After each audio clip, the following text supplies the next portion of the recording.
Alright, so today I'm working on thicknessing the back, and this process is really the same as doing what you would do for the sides of the guitar. And let me bring you over here for just a second so you can kind of see. So I have, why did it flip on me?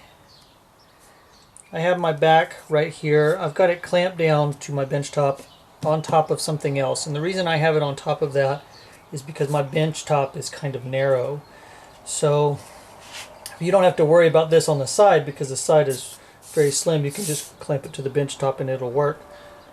But I have to kind of take an extra precaution here. Right now my back is at about 4 millimeters, and what I do is I tend to keep track of it. I have two rulers here. Unfortunately my small one does not have millimeters on it, but it does have this sliding bevel thing that I can use. So I line it up with this larger ruler that does have millimeters so that I can give me a running gauge of what 2 millimeters looks like. I'm pretty used to that at this point, what 2 millimeters is, but it helps a whole lot if I can kind of line it up next to the edge. The idea here is that I want the entire back to be at about 2 millimeters. So we have to take some precaution to try to do that. You can feel when you rub your hand against it if you've got some high spots or low spots. Like right now, this area right here, probably because of glue, has swole up a little bit, and so it's a little higher than the surrounding area when I rub my hand across it. So right in here. That's okay. It'll come off with the plane, so I'm not worried about that. Now, speaking of planes, this is what I'm going to be using. This is about a number 4 size. This is a Wood River plane. This is actually the newest plane I have. Well, as far as manufacture anyway. The other ones are about 100 years old or so. These are actually really good planes. They do have mouths that close up very nicely. They have very sharp blades. Blades that keep their sharpness for a while. It's not O1, it's like A2 or something like that, steel.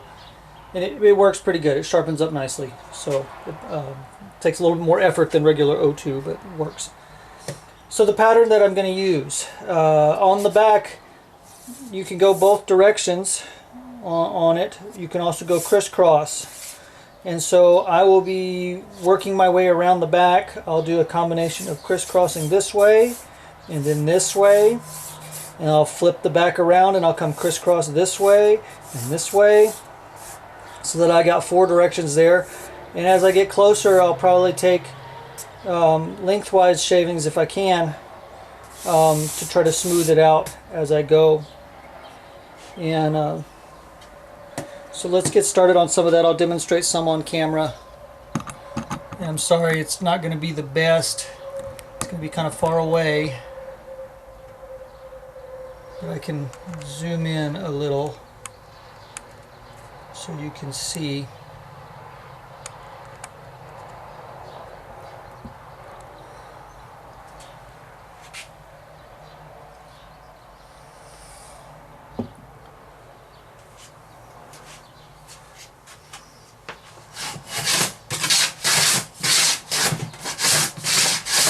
You may have to, depending on how much tear out you're getting,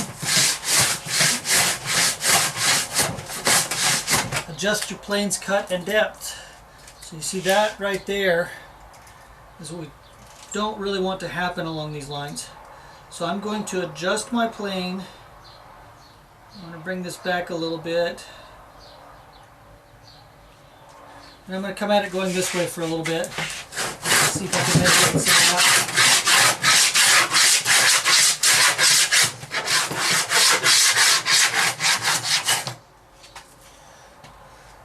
So as I'm doing that, you'll notice that I'm going to be turning the plane this way. I'm going to adjust the blade in and out so it's canted one way or canted the other to try and mitigate that. Now, I've got a lot to remove here, so there's going to be some of it. But we're going to come at this as best we can.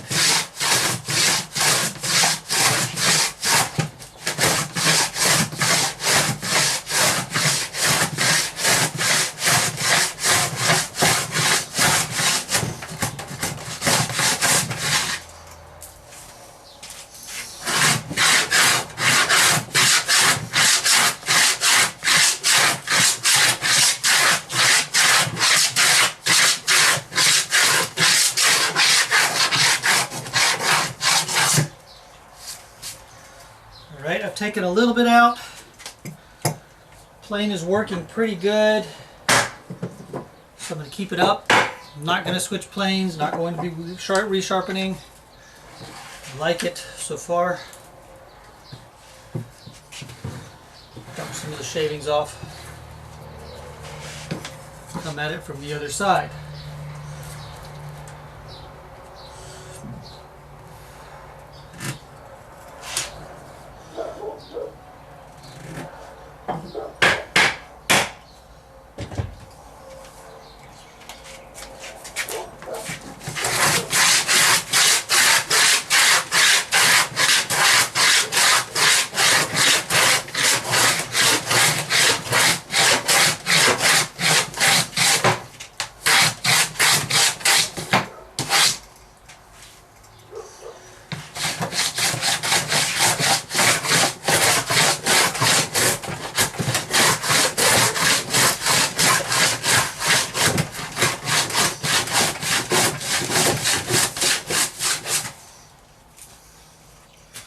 Crisscross pattern is to help us ensure that we're getting consistent cut across the grain of the wood.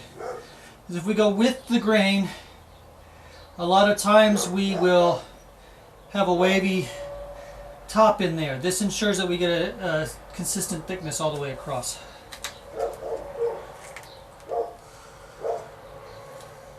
These plain shadings out of here.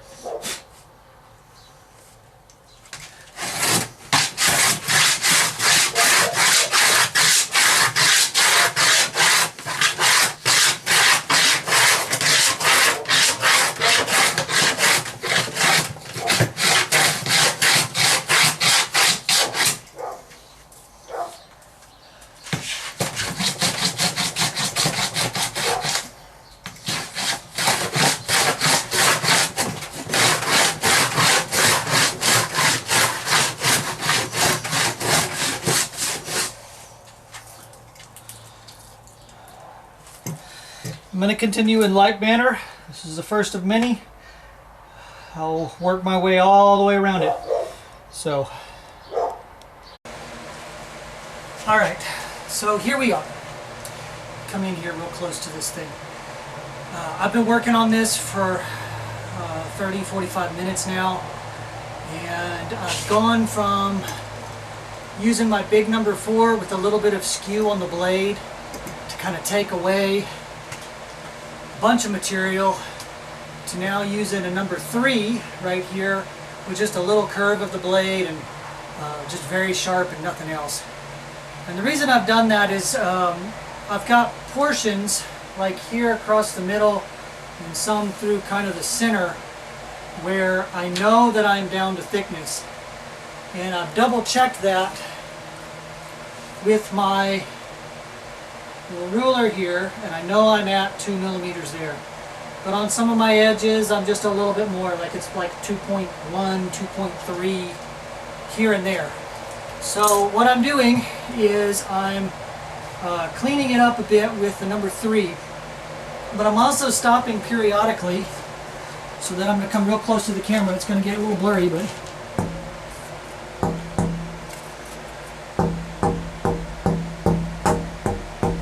I'm getting a sound out of it. I've lowered the pitch and I've got a little bit of flex where I want it. It feels pretty good. I still have a little bit to take off, so I'll do that kind of on camera. And then this is a very slow portion because I'm not trying to take off a whole bunch at once. I'm just trying to get enough so that I'm a little bit even on all sides. Making the pitch I want to make, cleaning it up. Alright, so I've gone from going crossways this way, now I'm kind of going at it a little bit more straight on, taking very fine portions, skewing the plane blade, taking very fine partial shavings out of here. Smoothing it out, making sure everything's good and even, taking that 0.1 off pretty much.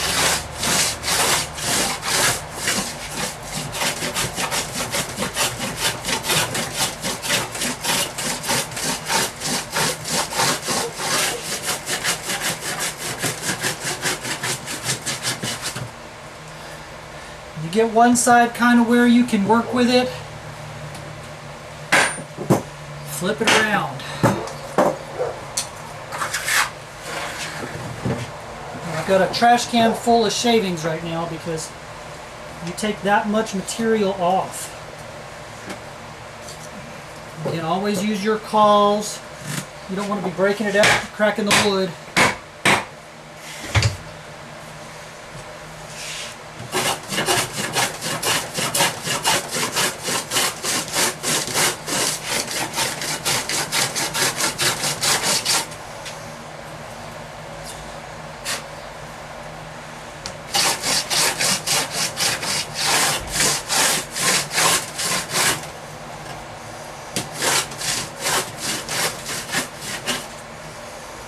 Coming at it from both sides.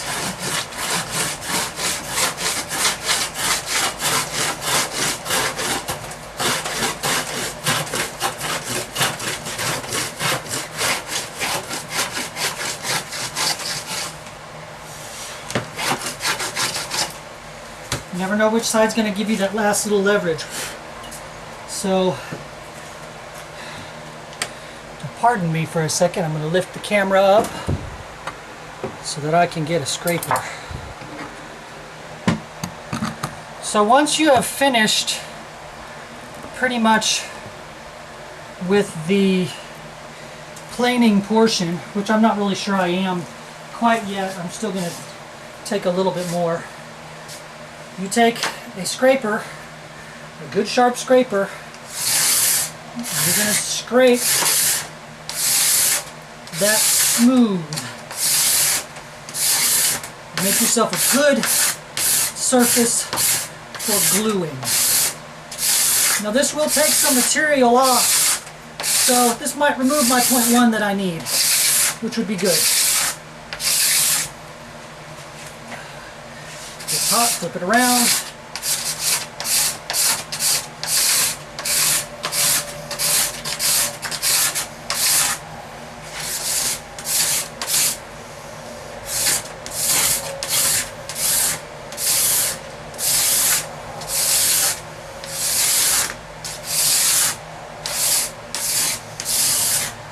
You can probably tell on the camera when we're making some pretty good shavings there. Real thin, fine shavings. But we're making a very nice, smooth surface that we can then put our braces on.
that did it for me.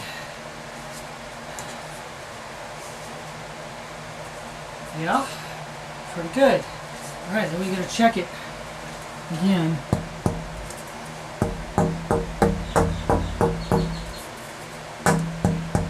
It sounds pretty good. Remember, we're starting with a very high pitch, bum bum bum. We come down, bum bum bum. That's what we're looking for. So that's that done. All it's ready for now is braces.